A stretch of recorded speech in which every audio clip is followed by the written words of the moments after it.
الحمد للہ رب العالمین، الصلاة والسلام علی امام الانبیاء والمرسلین، ثم الصلاة والسلام علی امام الاولیاء الکاملین وعلی آلہما واصحابہما اجمعین من یومنا ھذا الی یوم الدین۔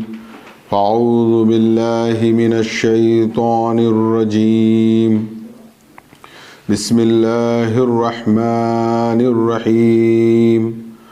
ما اصاب من مصیبت الا باذن اللہ، ومن یؤمن باللہ یہد قلبہ واللہ بکل شیء علیم۔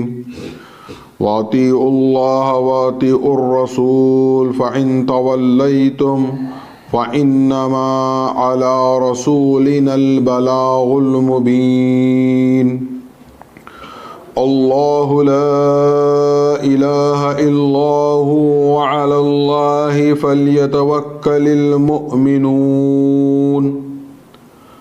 اما بعد، قرآن مجید فرقان حمید کی جس صورت مبارکہ کے متعلق آپ سے گفتگو کا شرف حاصل کیا جا رہا ہے، سورہ تغابن کا یہ دوسرے رکوع کی پہلی 3 آیات ہیں جس کی آپ کے سامنے تلاوت کی گئی ہے۔ جیسا کہ اس سے پہلے یہ بیان کیا گیا کہ دوسرے رکوع کی 5 آیات دراصل ایمان کے ثمرات کو بیان کر رہی ہے کہ جو صاحب ایمان ہوگا اس کی کیا کیفیات ہوگی اور اسے پروردگار عالم کن انعامات سے سرفراز فرمائے گا۔ اور بعد کی آخری 3 آیات میں پروردگار عالم نے پرزور انداز میں دعوت دی ہے کہ بس اب اس کو مانو اور ایمان حاصل کرو۔ لہذا ان 5 آیات میں جن 3 آیات کا آج ذکر کیا گیا ہے، اس کو ہم جب سماعت کریں تو میں چاہتا ہوں کہ ہمارے اذہان میں 3 طبقات رہے۔ اول، اصحاب رسول صلی اللہ علیہ وسلم، السابقون الاولون والی جماعت ہمارے پیش نظر رہے۔ دوم، وسط امت میں مصدقان امام آخر الزمان خلیفۃ اللہ مہدی موعود علیہ السلام کے افراد رہے۔ سوم، ہم اپنے آپ کو رکھ کر محاسبہ کریں کہ کیا واقع میں ہم ان ثمرات کے آج مستحق ہیں یا ہم اس سے غافل اور اس سے بہت دور ہیں۔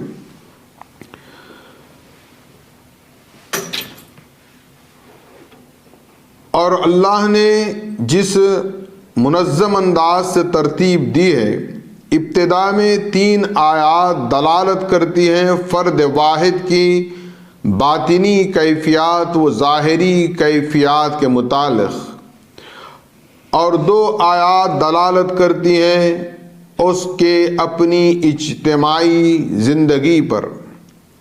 اب آپ دیکھیں کہ ہر شخص، میں ہو یا آپ ہوں، ہماری اپنی ایک انفرادی شخصیت ہے، ہم ایک اپنے طور پر انڈیویجول ہیں، ہماری اپنی ایک شخصیت، ایک صورت ہوتی ہے جو ہم اپنے آپ کو خود کہتے ہیں۔ تو اب ہماری خود یعنی اپنی ایک شخص کی کیفیت اور ایمان کے ثمرات کیا ہونے ہیں۔ اب اس ایک شخص کے بھی 2 احوال ہوتے ہیں، ایک وہ کہ جو خارج سے اس پر وارد ہوتی ہیں، یعنی بیماریوں کا آنا، مصائب کا آنا، مشاکل کا آنا، مصیبتوں کا آنا، یہ تمام چیزیں خارج کی ہیں جو اس پر وارد ہوتی ہیں باہر سے۔ اور ایک اس کے اپنے اعمال ہوتے ہیں، اس کے اپنے افعال ہوتے ہیں. یعنی ایک انسان اپنا ہاتھ جب ہاتھ سے کام کرتا ہے تو وہ ہاتھ سے کیسے کام کرے، وہ قدموں سے چلتا ہے تو اس کے قدم اسے کہاں لے جائے، اس کی آنکھ کیا دیکھے، اس کے کان کیا سنے. یعنی اس کے یہ یوں سمجھ لیں کہ یہ اس کے اپنے افعال ہیں، یہ اس کے اعمال ہیں. تو دو قسم کی چیزیں ہو گئی، ایک تو خارج سے جو تکلیف، مصیبت، پریشانی، بیماری ان کا اس پر وارد ہونا. دوم اس کا اپنا عمل کیا ہوگا. ایک شخصیت کے یہ دو حصے ہوتے ہیں ہر انسان کے. اب ان میں پہلے میں جہاں مصیبتیں ہیں، پریشانیاں ہیں یا انسان پر جو وارد ہوتی ہیں، پھر اس کی بھی دو قسم ہیں. ایک یہ ہے کہ انسان کو کسی وجہ سے خوشی میسر ہونا، کوئی خوش کن لمحات اس کی زندگی میں آنا، اس معاملے میں اس کا طرز عمل کیا ہو. اور پھر اس کے ساتھ ساتھ جب اس پر مصیبت آتی ہے، تکلیف آتی ہے، تب اس کا کیا حال ہونا چاہیے. اب آپ دیکھیں کہ یہ ایک انڈیویجول اپنی انفرادی شخصیت کو انسان کس سانچے میں ڈھالے، اور جب وہ ڈھالتا ہے تو پھر اسے ایمان کا کیا تحفہ ملتا ہے، کیا ثمر ملتا ہے، کیا انعام ملتا ہے، جس کو کہ اللہ نے بیان کیا ہے. اب ایک عام طور پر انسانی فطرت یہ ہوتی ہے کہ وہ ہمیشہ کسی بھی چیز پر شاکر نہیں ہوتا. اگر اسے خوشی میسر ہوتی ہے تو وہ پھولا نہیں سماتا. جتنا اس کا ظرف ہوگا اس کے مطابق وہ اپنی خوشی کا اظہار کرے گا. لیکن یاد رکھیں کہ یہ زندگی میں خوشیوں کا ملنا، آپ کو کوئی بات سے مسرت ہونا، یہ دراصل حقیقی مسرت اور حقیقی خوشی نہیں ہے، بلکہ حقیقی خوشی و مسرت تو وہ ہے جو یوم الدین، یعنی جب روز جزا پروردگار عالم آپ کو کامیاب کرے اور انعام کا مستحق قرار دے، وہ دائمی و ابدی خوشی ہے. اس کے علاوہ یہ تمام خوشیاں جو انسان اس زندگی میں حاصل کرتا ہے وہ وقتی اور عارضی ہوتی ہیں، لیکن انسان اسی پر تکیہ کرنے لگتا ہے اور سمجھتا ہے کہ میں بہت بڑا کامیاب انسان ہوں اور مجھے یہ تمام فوائد حاصل ہو رہے ہیں. اسی طرح اگر مصیبت ہے، تکلیف ہے، تو وہ یہ نہ سمجھے کہ یہ تکلیف، یہ مصیبت دائمی ہے اور یہی اس کے لیے سب کچھ ہے، بلکہ ذلت تو وہ ہے جب کہ روز محشر وہ ناکام ہو جائے اور اللہ اسے دوزخ میں ڈھکیل دے اور وہ دوزخ کا مستحق ہو. اگر کوئی وہاں دوزخ کا مستحق ہو رہا ہے تو یہ اس کی اپنی ابدی ذلت ہے. اب آپ دیکھیں یہ بہت اہم موضوع ہے، ہم اس پر کبھی تدبر نہیں کرتے. اب آپ غور کریں کہ ایک انسانی طبیعت اور اس کی فطرت کو پروردگار عالم سورہ تغابن کی اس آیت میں بیان فرما رہا ہے، ما اصاب من مصیبت الا باذن اللہ، کہ انسان پر جو کچھ بھی مصیبت اور تکلیف آتی ہے وہ اللہ کے اذن سے آتی ہے، اللہ کی طرف سے آتی ہے. وَمَن يُؤْمِن بِاللَّهِ يَهْدِ قَلْبَهُ، اور جو اللہ پر کامل ایمان رکھتا ہے، زبانی ایمان نہیں بلکہ قلب کی گہرائیوں سے اس کا ایمان کامل ہوتا ہے، تب اللہ اس کو ہدایت دیتا ہے. کیا ہدایت دیتا ہے؟ وہ تسلیم و رضا کا پیکر بن جاتا ہے کہ اگر بچہ فوت ہو جائے تو وہ اس پر واویلا نہیں مچاتا، بلکہ تسلیم و رضا کا پیکر بن کر اللہ کے حضور صابر رہتا ہے اور اس کے یہ کلمات ہوتے ہیں کہ پروردگار تو نے مجھے لڑکا عطا کیا تھا اور تو نے ہی مجھ سے لڑکا لے لیا، تیری امانت تھی جو تیرے دربار میں واپس ہو گئی. یہ بہت کٹھن مرحلہ ہوتا ہے، لیکن جو صاحبان ایمان ہوتے ہیں ان کے قلب کی کیفیت یہ نہیں کہ مصیبت آ جائے تو رنجیدہ ہو جانا، شکوہ کرنا، شکایت کرنا یا کسی کو برا بھلا کہنا، مایوس ہو جانا، یہ صاحبان ایمان کا وتیرہ نہیں ہے، بلکہ وہ اللہ کی رضا پر راضی رہنا یہ صاحب ایمان کی فطرت اور یہ اس کا مزاج ہوتا ہے۔ اور اسی طرح اگر خوشی میسر ہو جائے، اللہ انعامات کی بارش کر دے، تو اس کا یہ مطلب نہیں ہے کہ اللہ سے وہ بندہ غافل ہو جاتا ہے۔ جو صاحب ایمان ہوتا ہے وہ اللہ کے انعامات پر شکر بجا لاتا ہے اور تکالیف پر صبر کرتا ہے۔ جو مومن ہوگا وہ انعامات پر شکر بجا لائے گا اور مصیبت پر صبر بجا لائے گا۔ تو ہم دیکھیں کہ قرآن مجید نے یہ اہم موضوع کو کہاں کہاں کن کن مقامات پر بیان فرمایا ہے۔ پروردگار عالم سورہ بنی اسرائیل کی آیت نمبر 83 میں بیان فرماتا ہے، وَإِذَا أَذَقْنَا الْإِنسَانَ أَعْرَضَ وَنَأَىٰ بِجَانِبِهِ وَإِذَا مَسَّهُ الشَّرُّ كَانَ يَئُوسًا۔ اللہ فرماتا ہے کہ جب ہم بندے کو انعامات عطا کرتے ہیں تو وہ ہم سے اعراض کرتا ہے، منہ پھیر لیتا ہے، انعامات پر شکر بجا نہیں لاتا۔ اور جب وَإِذَا مَسَّهُ الشَّرُّ كَانَ يَئُوسًا، اور جب اس پر مصیبت ڈال دی جاتی ہے تو وہ مایوس ہو جاتا ہے، بہت زیادہ رنجیدہ ہو جاتا ہے، شکوہ کرتا ہے، شکایت کرتا ہے، اللہ کی بارگاہ میں کہتا ہے کہ مجھے تو کبھی کوئی انعام ملا ہی نہیں، تو نے مجھے کبھی کوئی نعمت عطا ہی نہیں کی ہے۔ اس طرح ایک انسان کی کیفیت ہے۔ اسی طرح ایک اور مقام پر اللہ فرماتا ہے قرآن مجید فرقان حمید میں، وَإِذَا أَذَقْنَا الْإِنسَانَ مِنَّا رَحْمَةً فَرِحَ بِهَا، اور جب اللہ انسان کو نعمتیں عطا کرتا ہے تو وہ خوشی سے پھولا نہیں سماتا۔ یہاں فرح کے معنی کوئی اچھے سینس میں اللہ نہیں بیان فرما رہا ہے، بلکہ اللہ کہہ رہا ہے کہ انسان آپے سے باہر ہو جاتا ہے جب اس کو کوئی انعام مل جاتا ہے۔ وَإِن تُصِبْهُمْ سَيِّئَاتٌ بِمَا قَدَّمَتْ أَيْدِيهِمْ، اور جب اس پر مصیبت آ جاتی ہے تو وہ پھر ناشکرا ہو جاتا ہے، مایوس ہو جاتا ہے، گلے شکوے کرنے لگتا ہے۔ فَإِنَّ الْإِنسَانَ كَفُورٌ، انسان کفر کرنے والا ہے، جھٹلانے والا ہے۔ تو آپ دیکھیں کہ انسانی فطرت کیا ہے۔ یہ ایک عام انسان کی بات ہو رہی ہے، لیکن اس عام انسان کا ایک نقطہ عروج اسی فکر کے ساتھ اللہ سورہ فجر میں بیان فرماتا ہے، فَأَمَّا الْإِنسَانُ إِذَا مَا ابْتَلَاهُ رَبُّهُ فَأَكْرَمَهُ وَنَعَمَهُ فَيَقُولُ رَبِّي أَكْرَمَنِ۔ جب اللہ بندے کو انعامات عطا کرتا ہے تو وہ کہتا ہے کہ اللہ نے مجھے عزت دی ہے، یہ اس کا انعام ہے۔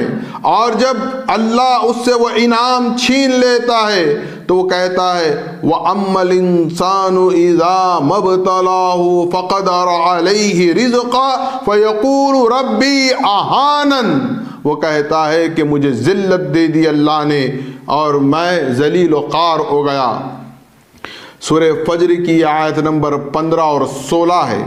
آپ غور کریں کہ انسان کیا کہہ رہا ہے، فَأَمَّا الْإِنسَانُ إِذَا مَا ابْتَلَاهُ رَبُّهُ فَأَكْرَمَهُ وَنَعَمَهُ فَيَقُولُ رَبِّي أَكْرَمَنِ، کہ پروردگار نے جو انعام دیا ہے وہ دراصل میرے لیے عزت ہے، لیکن وہیں پر وقت پھر بعد میں جب اللہ انعامات چھین لیتا ہے تو وہ کیا کہتا ہے، وَأَمَّا الْإِنسَانُ إِذَا مَا ابْتَلَاهُ فَقَدَرَ عَلَيْهِ رِزْقَهُ فَيَقُولُ رَبِّي أَهَانَنِ، کہ اللہ نے مجھے ذلت دی۔ اب آپ غور کریں، ذلت بھی اللہ کی طرف سے، نعمت بھی اللہ کی طرف سے، عزت بھی اللہ کی طرف سے، اس میں کوئی شرک کی بات نہیں ہے، کوئی کفر کی بات نہیں ہے۔ لیکن آپ تدبر کریں تو دراصل یہ بہت اہم مقام ہے قرآن مجید کا۔ انسان کیا کہہ رہا ہے، عزت بھی اللہ کی طرف سے ہے، ذلت بھی اللہ کی طرف سے ہے، لیکن یاد رکھیں دراصل یہ آزمائش ہے۔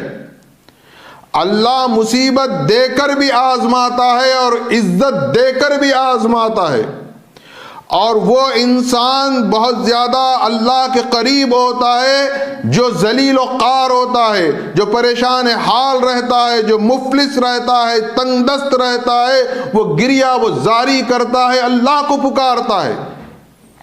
یہ ایک آزمائش کا حصہ ہے۔ دوسری آزمائش کیا ہے کہ اللہ اس کو انعامات دیتا ہے۔ اب انعامات میں اس کو چاہیے کہ اس پر زیادہ ذمہ داری عائد ہو رہی ہے کہ وہ اللہ کا شکر گزار بنے، اللہ کا احسان مند رہے۔ لیکن عام طور پر کیا دیکھتے ہیں کہ جب بندے مومن کے پاس دولت کی فراوانی ہو، عزت و شہرت ہو، نام پیسہ ہو، تو وہ اللہ سے غافل ہو جاتا ہے۔ اللہ کے دربار میں حاضر ہونے اور اس کے سامنے گریہ وزاری کے لیے اس کے پاس وقت نہیں ہوتا، وہ غفلت کا شکار ہو جاتا ہے۔ تو اللہ سورہ فجر کی ان آیات سے یہ دعوت دے رہا ہے کہ تمہارے لیے سب سے سخت آزمائش تو وہ ہے کہ جب اللہ تم کو انعامات دے اور انعامات پر تم اللہ سے روگردانی نہ کرو بلکہ اس کے شکر گزار بنو، اور مصیبت میں بھی اللہ سے رجوع رہیں۔ یہ ایک عام انسانی فطرت ہے، لیکن ان عام انسانوں میں جو صاحبان ایمان ہو جاتے ہیں تو ان کا کیا طرز عمل ہے؟ ما اصاب من مصیبت الا باذن اللہ، کہ کوئی مصیبت ایسی مصیبت نہیں ہے جو بغیر اللہ کے اذن سے نہیں آئی ہے، بلکہ واللہ بکل شیء علیم، اللہ کو ہر چیز کا علم ہے، اللہ کے علم سے خارج نہیں ہے۔ آپ پہ مجھ پر کیا تکلیف آنے والی ہے یہ اللہ کو معلوم ہے۔ دیکھیے آپ، اللہ کے اذن سے کچھ نہیں ہوتا، ایک معمولی پتا بھی بغیر اذن خداوندی کے نہیں ہل سکتا، یہ ہمارا یقین کامل ہونا چاہیے۔ اگر یہ یقین نہیں ہے، ایمان کی یہ پختگی نہیں ہے، تو ہم غور کریں کہ ہم کس منزل پر ہیں۔ اب آپ دیکھیں کہ ایک شخص اگر کسی کو پتھر مار رہا ہے، مارنے والا تو آپ کو نظر آ رہا ہے، لیکن آپ دیکھیں کہ صاحبان ایمان اور بے ایمان کی فکر اور اس کے نظریے میں کتنا بڑا تضاد ہوگا۔ اگر کوئی بے ایمان ہوگا جس کے پاس ایمان کی دولت نہیں ہوگی تو وہ پتھر مارنے والے سے انتقام لے گا، کہے گا کہ تو نے مجھے پتھر مارا ہے، تو نے مجھ پر حملہ کیا ہے، وہ اس سے عداوت کرے گا، وہ اس سے بغض رکھے گا، کینہ کرے گا، اس کے ساتھ دشمنی کرے گا۔ لیکن ایک صاحب ایمان کو اگر پتھر لگتا ہے تو وہ یہ کہتا ہے کہ یہ پتھر مجھے اللہ کی طرف سے لگا ہے۔ کیوں؟ کہ مار تو وہ رہا ہے، پتھر تو اس نے پھینک دیا، لیکن اگر پتھر کو اللہ اذن نہ دیتا، حکم نہ دیتا کہ مجھے لگے، تو یہ پتھر مجھے نہیں لگتا۔ دیکھیے آپ، صرف تھوڑی سے مسئلے میں فکر کتنی بدلتی ہے، نظریہ کتنا بدلتا ہے۔ تو ہم ہر چیز کو یہ سمجھیں کہ یہ تمام چیزیں اللہ کی طرف سے ہے۔ ہم کیا سمجھتے ہیں؟ اگر بیماری آ گئی، مصیبت آ گئی، تو ہمارے پاس بہت سے حیلے حوالے ہوتے ہیں، یہ ان کی طرف سے ہے یا ان کی طرف سے ہے، وہ فلاں کی وجہ سے ہوا، ایسا ہوا ویسا ہوا۔ کوئی کچھ نہیں ہے سوائے اللہ کے۔ اللہ چاہے تو ہوگا، اللہ نہ چاہے تو کچھ نہ ہوگا۔ اللہ ہر چیز پر قادر ہے۔ اور آپ دیکھیں کہ جب انسان اس کیفیت میں ایمان کے اس درجے میں پہنچتا ہے تو اللہ کیا کرتا ہے؟ یہدی قلبہ، اللہ اس کے دل کو ہدایت دیتا ہے۔ ہدایت کس بات کی دیتا ہے؟ کہ وہ تسلیم و رضا کا پیکر بن جاتا ہے، وہ اللہ کی رضا پر راضی رہتا ہے۔ یہ ایک انسانی باطنی فطرت ہے جو اس کے اندر ہر انسان میں آتی ہے، لیکن صاحب ایمان میں کیسی ہونی ہے کہ ما اصاب من مصیبت الا باذن اللہ، کہ جو مصیبت آئی ہے وہ کسی اور کی طرف سے نہیں آئی ہے بلکہ اللہ کی طرف سے آئی ہے۔ اور پھر اس کے ساتھ ساتھ اللہ سے اس کا تعلق کتنا مضبوط رہے۔ دیکھیے آپ، یہی حال تھا اصحاب رسول صلی اللہ علیہ وسلم کا کہ انہیں ہر معاملے میں اللہ کی ذات پر یقین تھا کہ مجھے جو خوشی مل رہی ہے وہ اللہ کی طرف سے مل رہی ہے، جو تنگی ہو رہی ہے وہ اللہ کی طرف سے ہو رہی ہے۔ وہ کسی کو مورد الزام نہیں قرار دیتے تھے، ہر چیز پر شاکر و صابر رہتے تھے۔ اور یہی اگر آپ دیکھنا چاہیں تو قوم مہدویہ کے دائروں کی تاریخ میں دیکھیں کہ ایک مہدوی کا طرز زندگی کیا ہے۔ وہ کبھی کسی سے نہ انسانوں میں کسی سے شکایت کرتا ہے، نہ اللہ سے کبھی شکایت کیا۔ اب آپ دیکھیں، ما اصاب من مصیبت الا باذن اللہ ومن یؤمن باللہ یہد قلبہ وهو واللہ بکل شیء علیم کی جو ایک عملی تفسیر مجھے نظر آئی ہے۔ اب آپ اس روایت سے، اس واقعے سے سمجھیں کہ مہدوی کی شان کیا ہوتی ہے۔ مہدی موعود علیہ السلام نے بند مومن کے قلب کو اللہ کی تسلیم و رضا کا ایک مضبوط محور بنا کر رکھا ہے۔ ما اصاب من مصیبت الا باذن اللہ، یہ آیت کے الفاظ کا ترجمہ آپ اذہان میں رکھیں۔ اس کی میں مکمل عملی تصویر آپ کے سامنے رکھنے والا ہوں تاکہ آپ سمجھ سکیں کہ مہدویت کیا ہے۔ مہدی علیہ السلام نے اپنے مصدقان کو کس اعلیٰ معیار پر تیار کیا تھا۔ کیا فرما رہا ہے اللہ؟ ما اصاب من مصیبت الا باذن اللہ، کہ کوئی مصیبت، کوئی تکلیف، کوئی رنج، کوئی پریشانی نہیں آ سکتی اللہ کے اذن کے بغیر، یعنی اللہ کے حکم کے بغیر۔ اب آپ دیکھیں اس کی عملی تصویر۔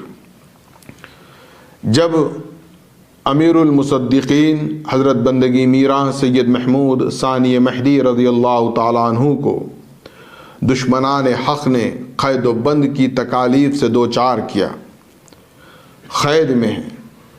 دیکھیں آپ، امیر المصدقین میراں سید محمود ثانی مہدی کا جسم اطہر، وہ جسم اطہر ہے جس کے متعلق مہدی موعود علیہ السلام نے یہ بشارت دی ہے کہ بھائی محمود کا گوشت پوست بال بال الا اللہ ہو گیا ہے۔ وہ جسم اطہر بیڑیوں میں جکڑا ہوا ہے، زخموں سے چار ہے۔ تکلیف کا کیا عالم ہوگا ہم تصور بھی نہیں کر سکتے۔ لیکن آپ دیکھیں ما اصاب من مصیبت الا باذن اللہ کا آپ کس طرح مظاہرہ فرما رہے۔ آپ سے پوچھا گیا میرا سید محمود ثانی مہدی رضی اللہ تعالیٰ عنہ سے کہ یہ جو زخم آپ پر ہیں، جسم پر جو تکلیف میں ہیں، آپ بتائیں کہ آپ کو کتنی شدت کی تکلیف ہے۔ ایک عام مزاج ہوتا ہے، ہم کسی سے جب ملتے ہیں، کوئی تکلیف میں بظاہر نظر آ رہا ہے تو ہم اس سے ہمدردی کے کلمات کہتے ہیں اور پوچھتے ہیں آپ کو کتنی تکلیف ہے، آپ کی کیا حالت ہے، کیا کیفیت ہے، کیا رنج ہے، کیا علم ہے، کیا غم ہے۔ ایک انسانی فطرت کا تقاضا ہے۔ وہاں پر بھی میرا سید محمود ثانی مہدی رضی اللہ تعالیٰ عنہ سے پوچھا گیا کہ ان زخموں کی تکلیف کا کیا عالم ہے، کیا شدت ہے۔ قربان جائیں امیر المصدقین حضرت بندگی میراں سید محمود ثانی مہدی رضی اللہ تعالیٰ عنہ کے جواب پر آپ نے فرمایا کہ اگر میں تکلیف بیان کروں تو گویا یہ شکوہ ہوگا۔ دیکھیے کیا جملہ ہے، ایک ایک جملے پر آپ غور کریں۔ ہمارے اسلاف نے چھوٹی چھوٹی باتوں سے ہمیں پورے قرآن کا عامل بنایا ہے۔ کیا فرمایا میرا سید محمود ثانی مہدی نے کہ اگر میں اپنی تکلیف کو بیان کروں تو یہ شکوہ ہوگا، اور اگر ظاہر نہ کروں تو یہ جھوٹ ہوگا۔ کیا یہ اس آیت کی تفسیر نہیں ہے؟ ما اصاب من مصیبت الا باذن اللہ، مصیبت اللہ کی طرف سے۔ اگر میرا سید محمود ثانی مہدی اپنی تکلیف کو بیان کرتے تو گویا وہ اللہ کی بارگاہ اقدس میں شکایت کر رہے ہیں۔ کیا ان کی فکر، کیا سوچ ہوئی کیوں ہوئی؟ وَمَن يُؤْمِن بِاللَّهِ يَهْدِ قَلْبَهُ، اللہ نے ان کے قلب اطہر کو تسلیم و رضا کی ہدایت کا مرکز بنا دیا تھا۔ یہ مہدویت ہے، یہ قرآن ہے۔ آپ غور کریں آج ہم کس منزل پر ہیں۔ ما اصاب من مصیبت الا باذن اللہ کے درجے میں جب ہم اپنے آپ کو دیکھتے ہیں تو ہم کبھی یہ تصور بھی نہیں کر سکتے کہ یہ مصیبت اللہ کی طرف سے ہے، یہ انعامات اللہ کی طرف سے ہے۔ اگر انعامات کسی سے ملتے ہیں تو ہم اس انسان کے شکر گزار ہو جاتے ہیں، اگر تکلیف آتی ہے تو ہم اپنے شک کی بنیاد پر لوگوں پر الزام لگاتے ہیں، اور ایمان کس مقام تک گرتا ہے آپ خود اندازہ کر لیں۔ لیکن ہونا کیا چاہیے کہ ہماری حالت، ہماری کیفیت یہ ہونی چاہیے کہ سب اللہ کی طرف سے، خوشی بھی اللہ کی طرف سے ہے، غم بھی اللہ کی طرف سے، اللہ کے سوائے کچھ نہیں ہے، اللہ ہی سب کچھ کرنے والا ہے۔ مہدی علیہ السلام نے اسی کی دعوت دی، اور پھر اس کے بعد یہ ایک باطنی کیفیت ہے انسان کی۔ اب ظاہری کیفیت کیا، اس کے افعال، اس کے اعمال کیسے ہوں، یہ تو اس کی فکر ہوئی، سوچ ہوئی۔ اب وہ عمل کیسا کرے، تو اللہ نے فرمایا وَأَطِيعُوا اللَّهَ وَأَطِيعُوا الرَّسُولَ فَإِن تَوَلَّيْتُمْ فَإِنَّمَا عَلَىٰ رَسُولِنَا الْبَلَاغُ الْمُبِينُ۔ بہت سمپل طریقے سے اللہ نے کہا کہ تمہارا کردار، تمہاری طرز زندگی، تمہارے افعال، تمہارے اعمال، تمہاری عبادات کیسی ہوں؟ وَأَطِيعُوا اللَّهَ وَأَطِيعُوا الرَّسُولَ، اللہ اور رسول کی اطاعت کرو۔ جو کرو اللہ اور اس کے رسول کی اطاعت کے مطابق کرو۔ اور یاد رکھیں یہ اطاعت بھی دراصل ہے کہ ہم اپنی محبت سے کریں۔ ایسا نہیں کہ کوئی ہم پر جبر کر رہا ہے، ظلم کر رہا ہے تو ہم اطاعت کر رہے ہیں، نہیں، محبت سے اطاعت ہوتی ہے۔ اطاعت بغیر محبت کے نہیں ہوتی۔ بند مومن کے دل میں اللہ اور اس کے رسول کی محبت ہوگی تو وہ اطاعت کرے گا۔ وہ یہ نہیں دیکھے گا کہ یہ کیا ہے وہ کیا ہے، بس وہ یہ دیکھے گا کہ اللہ کا حکم ہے۔ وہ اپنی فکر، اپنے علم، اپنی عقل، اپنے معلومات کو اس میں داخل نہیں کرے گا۔ وَأَطِيعُوا اللَّهَ وَأَطِيعُوا الرَّسُولَ۔ مثال کے طور پر اللہ نے قرآن میں کہا کہ میں نے تمہارے لیے تجارت کو حلال قرار دیا اور سود کو حرام قرار دیا۔ اب جو اللہ کا مطیع ہوگا وہ تجارت کو حلال سمجھے گا، سود کو حرام سمجھے گا۔ اب اگر وہ سود کو حلال کر لے تو گویا وہ اللہ کا مطیع نہیں ہے، وہ رسول کا مطیع نہیں ہے۔ آپ کو سر قم تسلیم کرنا ہوگا کہ وہی مجھے کرنا ہے جو اللہ نے کہا ہے، جو اللہ کے رسول نے کہا ہے۔ اب آپ دیکھیں وَأَطِيعُوا اللَّهَ وَأَطِيعُوا الرَّسُولَ میں اللہ احکامات صادر کرتا ہے۔ عملی طور پر اللہ کوئی عمل کر کر نہیں دکھاتا، لیکن جو اس کے انبیاء رسول ہوتے ہیں، بالخصوص احمد مجتبیٰ محمد مصطفیٰ صلی اللہ علیہ وسلم، وہ عمل کر کے بتاتے ہیں۔ مثال کے طور پر اللہ نے کہا قرآن میں وَأَقِیمُوا الصَّلَاةَ وَأَقِیمُوا الصَّلَاةَ، کیا نعوذ باللہ من ذالک کوئی یہ کہہ سکتا ہے کہ اللہ ایسے نماز پڑھتا ہے، اللہ نے ایسے نماز پڑھی ہے؟ نہیں، کہ کوئی نہیں کہہ سکتا۔ پھر کیسے ہوگی نماز؟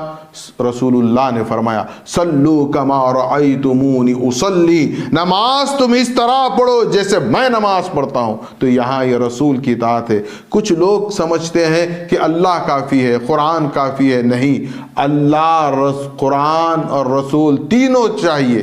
آپ ایک پر انحصار نہیں کر سکتے، اور نہ یہ دین کا مزاج ہے نہ اس کے اصول ہے۔ اس بات کو سمجھنے کی ضرورت ہے۔ پھر اس کے بعد دیکھیے آپ کہ اگر اللہ اور اس کے رسول کی اطاعت نہیں کرتے ہیں یا تو اللہ بے نیاز ہے۔ فَإِن تَوَلَّيْتُمْ، اگر تم اعراض کرتے ہو، تم منہ پھیر لیتے ہو، تو اللہ کا کچھ نہیں بگڑتا۔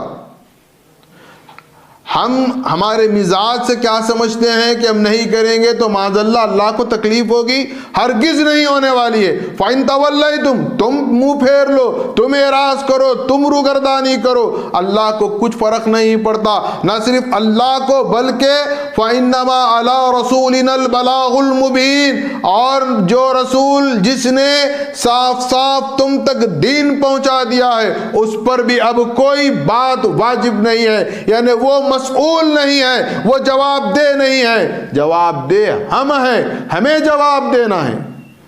ہم اپنے جواب دہی کے تصور کو زندہ رکھیں کہ بارگاہ خداوندی میں حاضر ہونا ہے اور ہمیں جواب دینا ہے۔ اسی طرح پھر اس کے بعد کی آیت میں کیا فرمایا؟ اللہ لا الہ الا اللہ وعلی اللہ فلیتوکل المؤمنون، اور وہ اپنی تمام چیزوں پر اللہ پر بھروسہ کرتا ہے،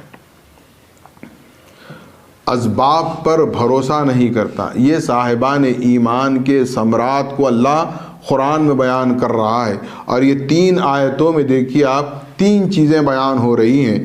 ایک ہے پہلی آیت میں ما اصاب من مصیبت الا باذن اللہ ومن یؤمن باللہ یہد قلبہ واللہ بکل شیء علیم، یہ دراصل تسلیم اور رضا کی طرف دعوت، اس کا ثمر ہے، اس کا انعام ہے۔ پھر اس کے بعد واطیعوا اللہ واطیعوا الرسول فإن تولیتم فإنما علی رسولنا البلاغ المبین، یعنی یہاں پر آپ کو یہ چاہیے کہ اپنی زندگی کا نصب العین، اس کا نظام اطاعت رسول و اطاعت خداوندی کے مطابق بنائیں۔ پھر اب اس کے بعد بیان کر رہا ہے وعلی اللہ فلیتوکل المؤمنون، کہ آپ کو ہم کو ہر معاملے میں اللہ پر توکل کرنا چاہیے، اللہ پر بھروسہ کرنا چاہیے۔ ہم اسباب پر بھروسہ کرتے ہیں، اللہ پر بھروسہ نہیں کرتے۔ ایک مثال کے طور پر اگر کل صبح ہمیں سفر پر جانا ہے، ہم اپنی گاڑی میں، اپنی کار میں پیٹرول کی ٹینک بھی فل کروا لیتے ہیں، کار سروسنگ بھی کرا لیتے ہیں، اور اسباب کے طور پر پوری طرح تیار ہیں کہ صبح ہمیں سفر کرنا ہے۔ اب آپ دیکھیں جو بندہ مومن ہوگا وہ کیا کہے گا، اور جو جس کا ایمان سے دل خالی ہے اس کے کیا الفاظ ہوں گے۔ یہ اسباب کی پوری تیاری ہو گئی، کار تیار ہے، ہر چیز کی سہولتیں آپ نے تیار رکھ لی، اور آپ سے اگر کوئی پوچھے تو آپ کیا جواب دیں گے؟ تمام چیزیں ریڈی ہے، بس صبح نکلنا ہے۔ یہ ایمان سے خالی دل کے الفاظ ہیں۔ اب جو صاحب ایمان ہوگا وہ کیا کہے گا؟ میں نے تیاری تو سب کچھ کر لی ہے، اللہ نے چاہا تو میں سفر کروں گا۔ ہم سمجھتے ہیں یہ اس کلمے کا، یہ دراصل کلمہ نہیں بلکہ قرآن کی آیت ہے انشاءاللہ۔ معاف فرمانا، آج ہمارے پاس ایک مذاق بن کر رہ گیا ہے۔ ہماری ذہنیت کتنی بدل گئی ہے آپ تصور کریں۔ اگر آپ کسی کو بڑی ہی سادگی سے کہیں گے کہ انشاءاللہ میں یہ کام آپ کا کر دوں گا، تو وہ جواب میں کہے گا نہیں نہیں انشاءاللہ مت بولو، آپ ضرور بولو۔ یعنی یہ ماحول بنا چکے ہیں ہم کہ اگر کوئی انشاءاللہ کہہ رہا ہے تو مطلب وہ ٹال رہا ہے، وہ آپ کو پھرا رہا ہے۔ کتنی بری بات ہے۔ کہاں قرآن، کہاں ہم، کہاں رسول، کہاں مہدی، اور ہم کہاں؟ ہم نے اللہ کے کلمات کا مذاق بنا لیا ہے اپنی زندگی میں۔ وَلَا تَقُولَنَّ لِشَيْءٍ إِنِّي فَاعِلٌ ذَلِكَ غَدًا إِلَّا يَشَاءَ اللَّهُ۔ سورہ کہف میں اللہ فرما رہا ہے خبردار تم یہ مت کہو کہ کل میں یہ کر دوں گا، بلکہ تم کہو اللہ چاہا تو کر دوں گا۔ اللہ نہ چاہے تو کیا ہوگا بتائیے؟ ہم بہت تیاری کر لیتے ہیں، بہت کچھ ہماری اپنی تیاری ہوتی ہے، کیا لمحات میں زندگی نہیں بدل جاتی آپ بتائیے؟ بڑا ہم پر یہ غفلت ہے۔ اور مہدوی ہونے کے ناطے فرائض ولایت میں ایک اہم فریضہ ہے توکل علی اللہ۔ یہ توکل علی اللہ کا بھی ہم نے مذاق بنا دیا ہے۔ بڑے عجیب و غریب اس کے ڈیفینیشن ہو گئے ہیں۔ یاد رکھیں توکل علی اللہ یہ ہے کہ پہلے آپ اسباب کی تیاری کریں، اسباب کی تیاری کرنے کے بعد آپ کا یقین اسباب پر نہ ہو، بلکہ آپ کا یقین مسبب الاسباب پروردگار عالم پر ہو۔ ایک حدیث سناتا ہوں میں اس سلسلے میں، دیکھیے ہم کیا ہمارے پاس ایک عجیب ہے، اب ہم کیا سمجھے توکل، معاف فرمانا بڑی سخت الفاظ کہہ رہا ہوں، لیکن یہ ہماری فہم کی کمزوری ہے۔ ہمارے پاس توکل کس کے معنی ہے، توکل کی تعریف اگر ہم سے پوچھے تو کیا کہتے ہیں؟ گھڑے ہوندے رکھ کر سو جانا، یہ توکل، یہ ہماری تعریف ہو گئی ہے۔ توکل یہ نہیں ہوتا، یہ توکل نہیں ہے، یہ تو انسان کا خدا سے اس کے تعلق کا ایک اعلیٰ مقام ہے کہ وہ یہ تصور کرے، اس کو یہ یقین رہے کہ کل واقعے میں صبح ہوگی تو اللہ مجھے رزق عطا کرے گا۔ ہم نے مہدویت کو بہت کمزور انداز میں پیش کرنا شروع کر دیا۔ ہم نے کہا توکل کا مطلب یہ ہے کہ گڑے ہوندے رکھ دو توکل ہو گیا، نہیں، یہ توکل نہیں ہے۔ توکل کیا ہے؟ آپ دیکھیں حدیث رسول مقبول صلی اللہ علیہ وسلم، معلم انسانیت ہے آقا کونین محمد الرسول اللہ صلی اللہ علیہ وسلم، چھوٹی چھوٹی بات کی بھی آقا کونین نے تربیت دی ہے۔ تصور کریں مسجد نبوی میں تاجدار کائنات احمد مجتبی سلطان انبیاء محمد الرسول اللہ صلی اللہ علیہ وسلم تشریف فرما ہے۔ ایک بدو دیہاتی آیا۔ اب آپ دیکھیں رسول اللہ کی نظر ہر چیز، آپ واقعے میں جب تک آپ اپنے آپ کو فیل نہیں کریں گے آپ واقعے کی حقیقت کو محسوس نہیں کر پائیں گے۔ آپ فیل کریں کہ کیا منظر ہے۔ مسجد نبوی میں رسول اللہ تشریف فرما ہے، آپ دیکھ رہے ہیں، مان لیجئے کہ رسول اللہ یہاں بیٹھے ہیں، یہ دیہاتی سواری سے یہاں سے اترا اور سیدھے مسجد نبوی میں آیا اور رسول اللہ کے سامنے بیٹھ گیا۔ اب رسول اللہ صلی اللہ علیہ وسلم اس پر نظر کب سے رکھے ہیں کہ وہ سواری اپنے اونٹ سے اتر رہا ہے اور آ رہا ہے۔ اب جب اس سے بات چیت شروع ہوئی تو رسول اللہ نے سب سے پہلے کیا بات کی اس سے دیکھیے، اس سے پوچھا کہ تم نے اپنے اونٹ کو باندھا کیوں نہیں؟ ہوتا کیا تھا اس زمانے میں عرب میں، اونٹ کے 4 پیروں سے ایک پیر کا گھٹنا موڑ کر عقال جو رسی کو کہتے ہیں اس کو باندھ دیتا تھا، تاکہ وہ 3 پیر پر ہوگا تو وہ تیز دوڑ نہیں پائے گا، ادھر ادھر قریب ہی جائے گا۔ یعنی ایک قسم سے اس زمانے کی یوں سمجھ لیجئے ایک پارکنگ چین ہے وہ۔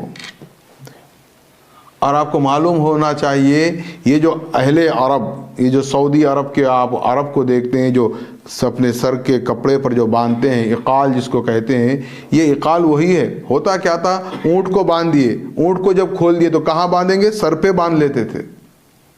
اب ذرا فیشنیبل ہو گیا ہے، قیمتی سے قیمتی ہوتے ہیں، ہزاروں اس کی قیمت ہوتی ہے، لیکن حقیقت اس کی یہی رسی ہے، یہ اونٹ کو باندھنا۔ آیا بیٹھ گیا وہ دیہاتی، رسول اللہ نے پوچھا تم نے اپنے اونٹ کے گھٹنے کو کیوں نہیں باندھا؟ میں کہتا ہوں وہ ہماری طرح تھا، اس نے بھی زبردست جواب دیا۔ اس نے کہا میں نے اللہ پر توکل کیا ہے۔ دیکھیے آپ توکل کو سمجھیے۔ آپ رسول اللہ نے اس کو شاباشی نہیں دی، یہ نہیں فرمایا واقعے میں تیرا ایمان بہت مضبوط ہے، کیا اللہ پر توکل ہوا؟ اس کی کوئی تعریف و توصیف بیان نہیں کی، مسرت کا کوئی اظہار نہیں کیا۔ اس سے کہا اٹھ جا، پہلے وہ اونٹ کو باندھ کیا، باندھ پھر توکل کر۔ یہ توکل ہے۔ ہمارا توکل کیا ہے؟ ہم بیٹھے رہیں گے کھانا آ جانا، یہ ہمارا توکل۔ ہم کچھ نہیں کریں گے ہمارا سب کر دینا، یہ توکل۔ یہ توکل نہیں ہوتا۔ یہ قرآن کا توکل یا رسول اللہ کا توکل یا مہدی علیہ السلام کا توکل نہیں ہے۔ آپ کو جد و جہد کرنا ہے، کوشش کرنا ہے، محنت کرنا ہے، دوڑ دھوپ کرنا ہے، آپ کو لگن کے ساتھ محنت کرنا ہے، لیکن اپنی محنت پر انحصار نہیں کرنا ہے۔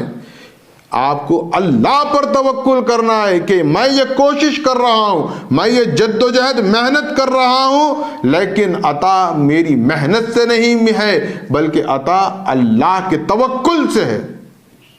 یہ ہونا چاہیے، اللہ پر یقین ہونا چاہیے۔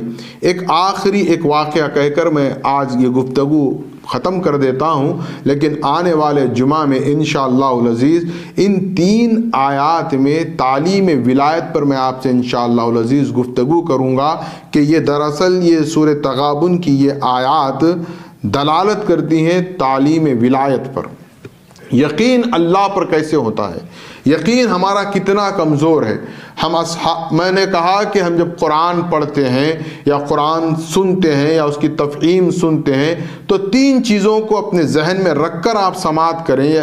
اول اصحاب رسول صلی اللہ علیہ وسلم، دوم وسط امت میں صاحبان مصدقان امام مہدی علیہ السلام، سوم ہم اپنے آپ۔ یہ تینوں کو آپ دیکھیں گے تو ہمیں کسی اور مفتی کی، کوئی عالم کی، کسی کی ضرورت نہیں ہے۔ یہ اسکیننگ رپورٹ ہمارے پاس رہے گی۔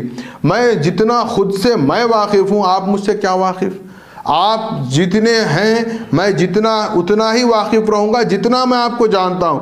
ہر کوئی جتنا خود سے واقف ہوتا ہے دوسرا اتنا واقف نہیں ہوتا۔ تو ہم قرآن پڑھ رہے ہیں، ہمارے پاس تاریخ ہے، سیرت رسول ہے، سیرت اصحاب ہیں، یا سیرت مہدی ہے، سیرت اصحاب مہدی ہے۔ یہ 2 چیزیں ہیں، قرآن ہے، تیسرا ہم ہیں، ہم خود ہیں۔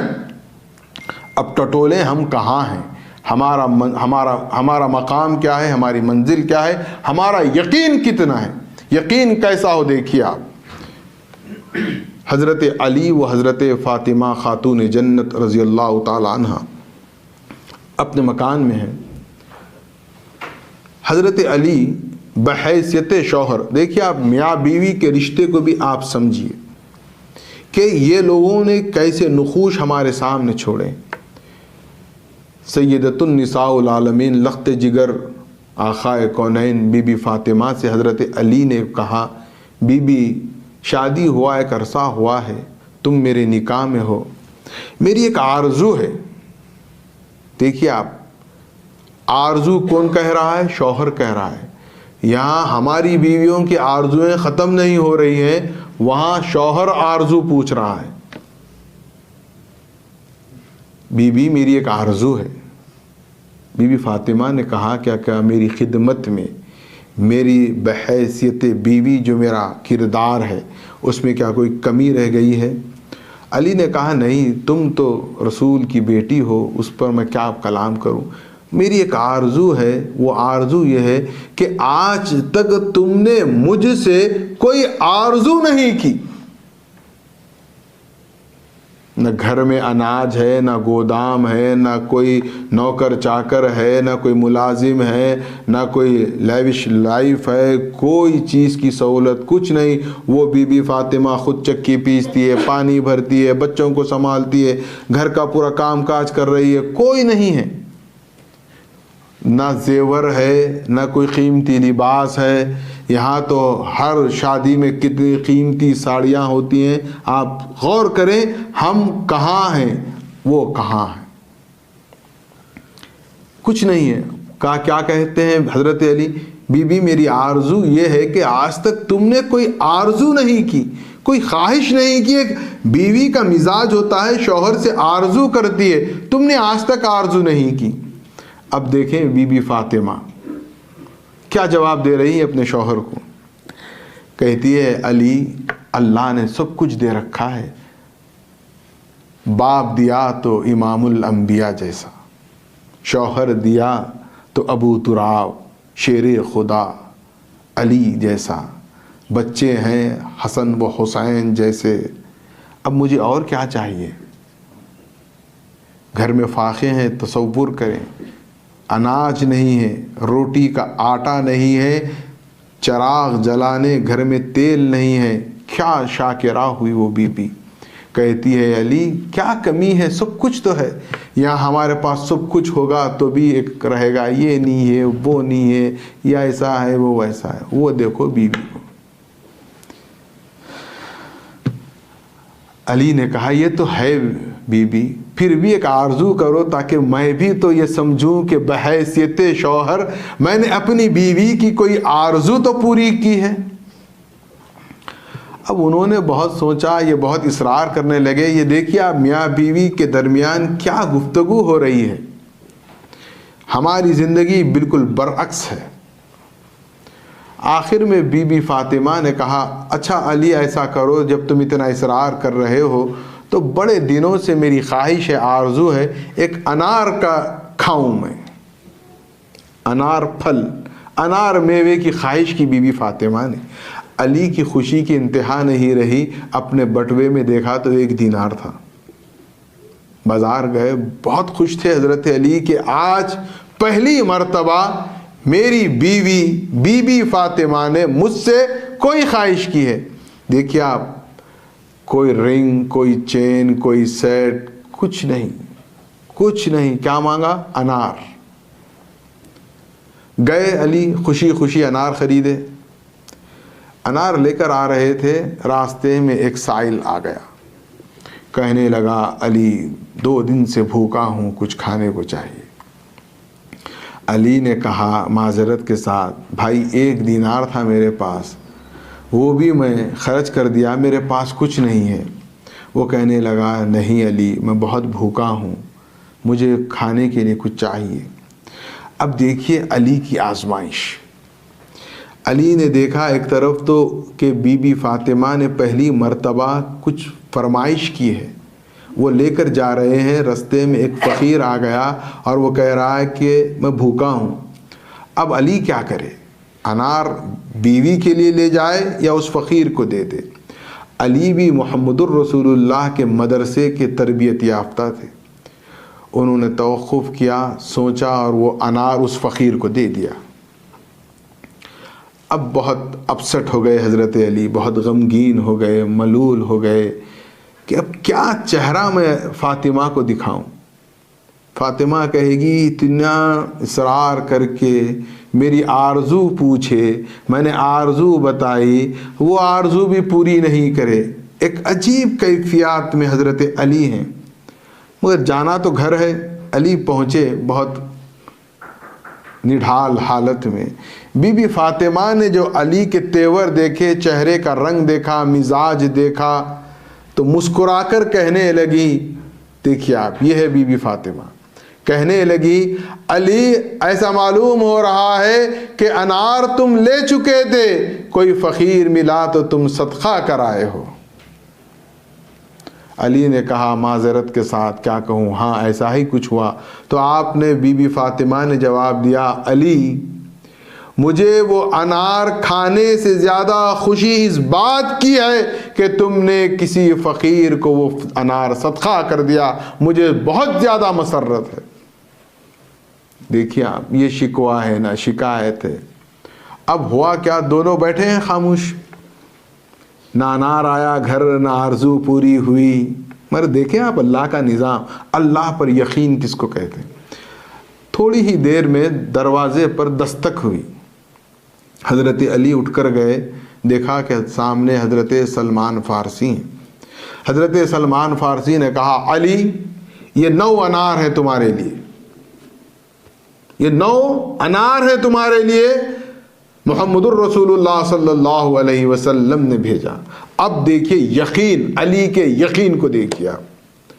علی نے کہا بھائی سلمان یہ انار میرے نہیں ہو سکتے، تمہیں کوئی غلط فہمی ہو گئی ہے، یہ 9 انار ہیں، میں نے اللہ کی راہ میں 1 انار دیا ہے، قرآن میں اللہ نے کہا ہے تم 1 دو گے تو میں 10 دوں گا، یہ 9 لے کر آئے تو یہ میرے نہیں ہیں۔